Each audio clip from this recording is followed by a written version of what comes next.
This is a teardown of a Kenwood, what I believe we call a remote display head, and a microphone handset for a KRK-5 radio. I'm just doing this separate from the radio itself for the sake of the video length so it doesn't get too long. I have already removed the head from the main unit.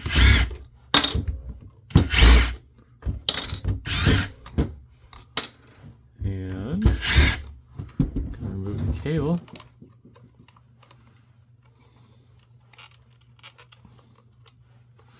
It's a really tight fit in there. And got a grounding wire. Let's see if this one will come out. Nope. Had to cut the one on the other end as well. I don't know why, but the drill just does not want to play nice with the screw. Tip's a little wore down, but I think the screw is really soft metal as well. Back cover, and we got the inside stuff. I think I need to remove this back support plate.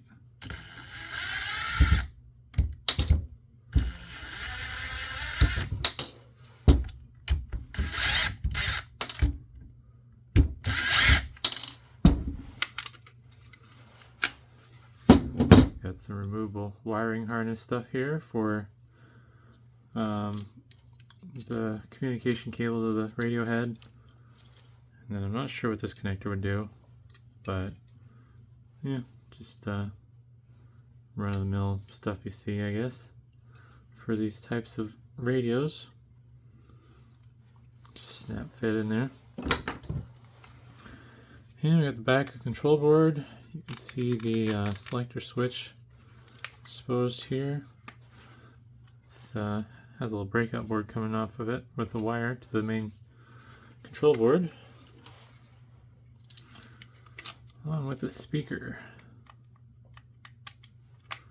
Let's see if the screwdriver will play nice. Too small.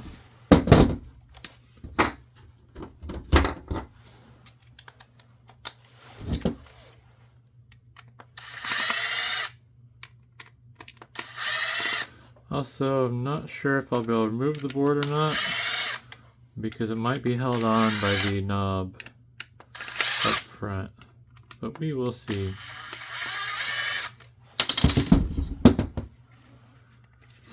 Alright.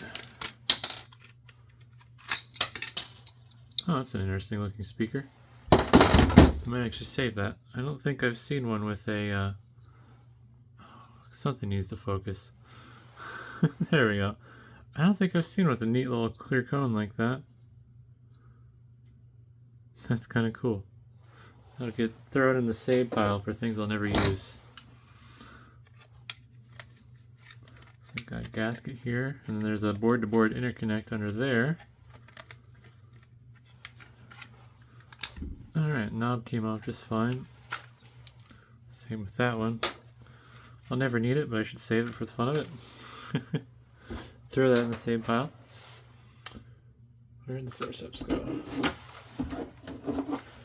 The selector switch and I think volume knob are held on by some locking nuts, so gotta get those loose.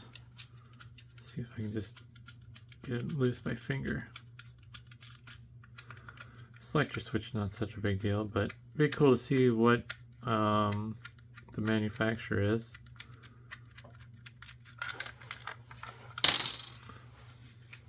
Here's the selector switch. Wow. Some aggressive deep. That part doesn't churn. I don't know what those weird looking teeth are for. Oh, I think it's a locking nut. Maybe. It looks like there's threads that go through. It does have some fairly strong detents though. I don't see... Ah, it's an Alps. You're not going to be able to tell. It says Alps there and it says Japan down there. So, very nice switch. You would hope so for something that probably costs a lot of money. I don't think Kenwood makes cheap stuff. Let's see. There we go. And this is a button board with backlit buttons. Those also look really nice. I like those. Shame I don't have a use for them. They're surface mount anyway, so I don't have a way to do surface mount work. And display, more of those nice lit buttons. Normally you're used to seeing tactile switches like this. And then maybe light pipes or light LED lights around the switch. But the lighting goes through the button itself, which is kind of cool. But it doesn't look like there's too much intelligence on here.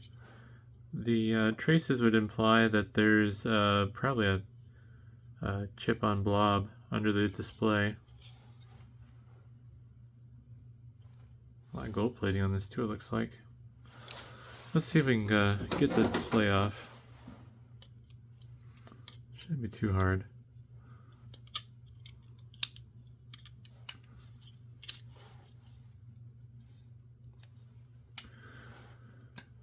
Alrighty. Too far. There we go. Should be a little, yeah. I don't remember what they call that, but a little ribbon-like thingy that makes contact with the board. Oh, it's full on chip. Figured it'd just be a blob. This must not be old enough, or new enough, I mean. But NEC controller chip for the display, which is probably backlit as well.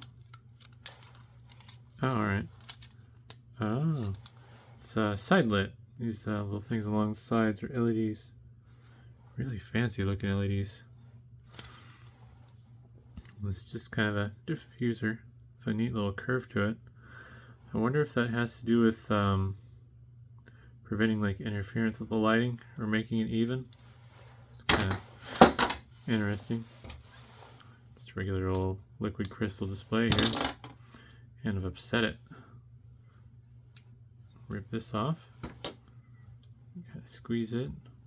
I think with enough static electricity, you can get these to activate. But either way, so we'll tear the handset apart next. And I expect this thing to be built like a tank from past experience with other handsets. Nope, it's number 2.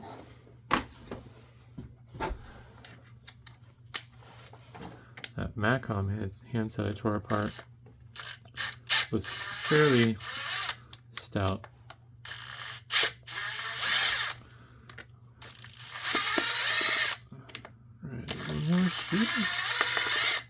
Shame they didn't do a very good job on the wire though. The insulation just broke down over time. Don't know if it's UV or chemical damage though. A little weight in the front. Here's the speaker assembly, which is interesting. It's gasketed, and then it has these press-on bits to hold the back gasket to the front plastic housing. Oh, well the switch is disappointing. Also, it doesn't click very good. Wonder why. I don't know if I disrupted something. I wasn't expecting a tactile switch. I was expecting a nice big, drawing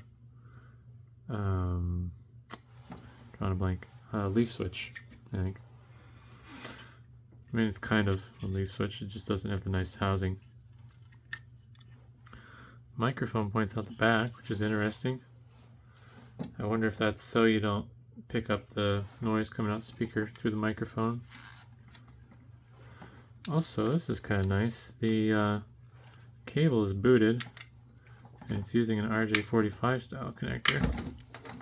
So I can't imagine it'd be that hard to get creative and do your own. Not using Cat5 cable though. Because you got some interesting shielding going on there. Huh. Neat. I don't foresee there being anything behind the PCB, but we will pull it out just in case. There's a lot more in here than I was expecting. Usually, with these older radios that I've tore apart, on or off video, the handset's just a switch, a microphone, and a speaker. But this has a few capacitors and just different types of capacitors. Looks like electrolytic and I believe The little orange one there is a tantalum. A couple chips. Looks like a surface mount transistor, and then something else. Yeah, it's just not. Try adding a light. Focus. I wonder if that's like a preamp for the microphone. Let's see, microphone's over here. There's a trace that goes towards this chip. So maybe a preamp for the microphone before it gets to the radio head. But yeah, that's it for this. I will be doing the radio as well in a different video. Hopefully I don't schedule it weird and have them out of order. But hope you enjoyed it, and thanks for watching.